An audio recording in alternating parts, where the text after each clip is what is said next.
Assalamu alaikum, welcome back to another video.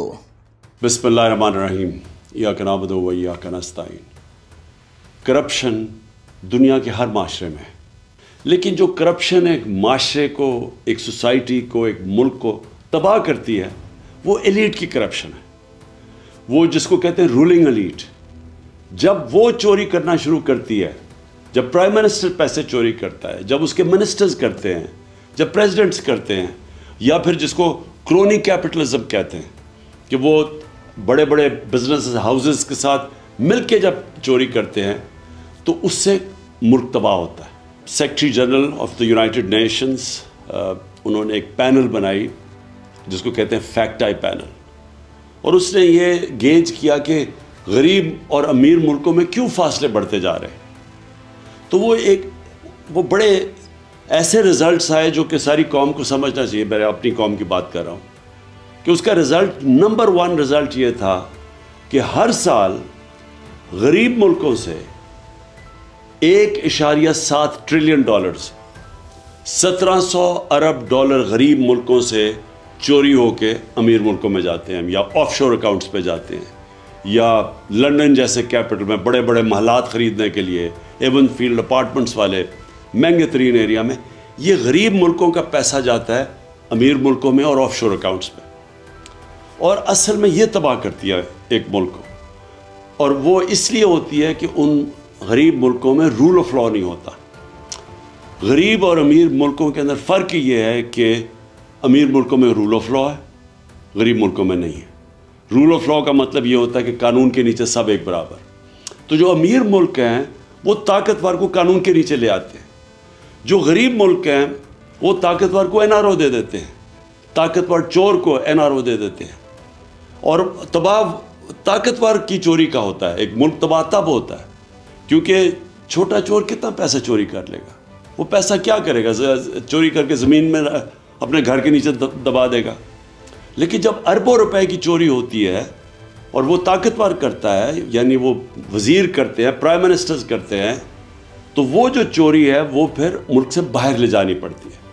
तो पहले चोरी करके एक मुल्क को नुकसान होता है। और करप्शन वो होता है जो मुल्क का पैसा चोरी होता है। चोरी वो होती है जो कि एक फ़र्द की चोरी हुई। तो जो ताकतवर जब मुल्क का पैसा चोरी करता है और वो अरबों में होता है तो उसको बाहर भेजना पड़ता है, तो दूसरी तरह नुकसान होता है मुल्क को। एक कि वो पैसा अगर वो मुल्क में रहे तो वो उसे नौकरियां हो सकती हैं, उसे सेहत तालीम पे पैसा खर्च हो सकता है। और दूसरा कि जब वो मुल्क से बाहर जाता है तो वो डॉलर्स लेके बाहर पैसा भेजना पड़ता है। इसका मतलब जो सबसे बड़ा मसला गरीब मुल्कों का ये भी है कि उनके पास फॉरेन एक्सचेंज रिजर्व्स कम है, उनकी करेंसी मजबूत नहीं है। ये मज़ीद करेंसी को कमज़ोर कर देता है, और जब आपकी करेंसी डीवैल्यू होती है तो मुल्क के अंदर इन्फ्लेशन आती है और महंगाई गुर्बत पैदा करती है। और जब एक करेंसी डीवैल्यू जिन मुल्कों में होती है उन मुल्कों में इन्वेस्टमेंट नहीं आती, क्योंकि लोग डॉलर्स ही रख लें। अगर एक मुल्क में पैसा लगाना और उस मुल्क की करेंसी की वैल्यू नीचे जा रही है तो वहाँ इन्वेस्टमेंट नहीं आती। तो इसीलिए मुल्क गरीब हो जाते हैं अशराफिया की करप्शन की वजह से। और ये है सिम्टम्स रूल ऑफ लॉ ना होना। गरीब मुल्कों में उनके अंदर वो इंफ्रास्ट्रक्चर, लीगल इंफ्रास्ट्रक्चर नहीं है वाइट कॉलर क्राइम पकड़ने का। और आप पाकिस्तान में ये देख लें कि इस मुल्क की जो रूलिंग एलीट जो 30 साल से इस मुल्क के ऊपर हुकूमत कर रही थी, हमारी बदकिस्मती देखें कि उन्होंने आते साथ ही असेंबली के अंदर नैब के कानून की अमेंडमेंट्स की है, और उस अमेंडमेंट से पहले ही मुश्किल था वाइट कॉलर क्राइम पकड़ना। अब इन जो नई अमेंडमेंट्स लेके आए हैं, वाइट कॉलर क्राइम पकड़ना तकरीबन नामुमकिन हो चुका है।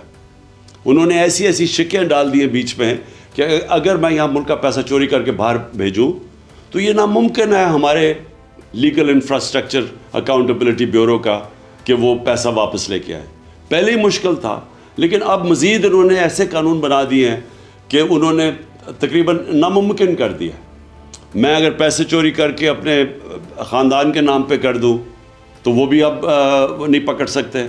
अगर मैं पब्लिक ऑफिस होल्डर हूँ और मैं करप्शन करता हूँ तो उससे पहले और ज़्यादातर दुनिया में मुझे जवाब देना पड़ता है कि जब मेरी आमदनी से ज़्यादा मेरे असासे हैं।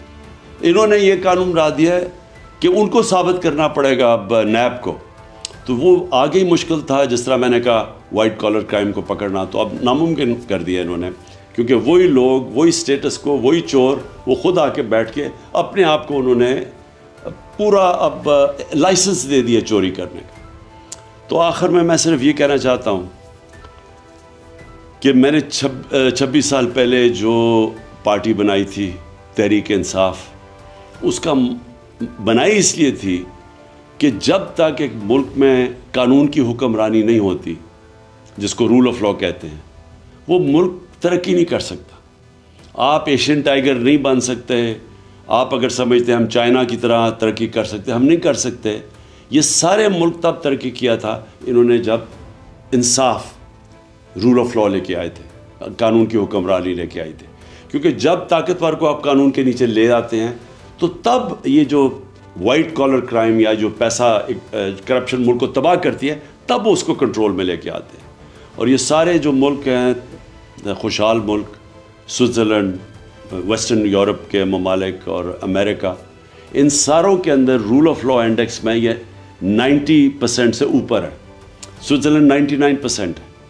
और हमारे मुल्क जो गरीब हैं, नाइजीरिया की मिसाल आपके सामने है, जो कि तेल के ज़ख़ीरे पे बैठा हुआ है, वहाँ सिर्फ रूल ऑफ लॉ 7% है।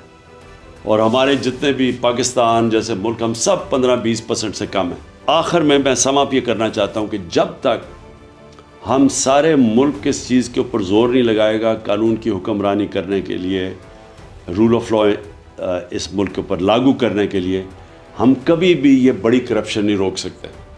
और जब तक बड़ी करप्शन नहीं रोक सकते, खुशहाली नहीं आ सकती। शुक्रिया। वीडियो अगर पसंद आई हो तो मेरे चैनल को लाइक करें, शेयर करें, सब्सक्राइब करें, बेल आइकन पर ज़रूर क्लिक करें। मुझे इंस्टाग्राम पर भी फॉलो करें। अल्लाह हाफ़िज़।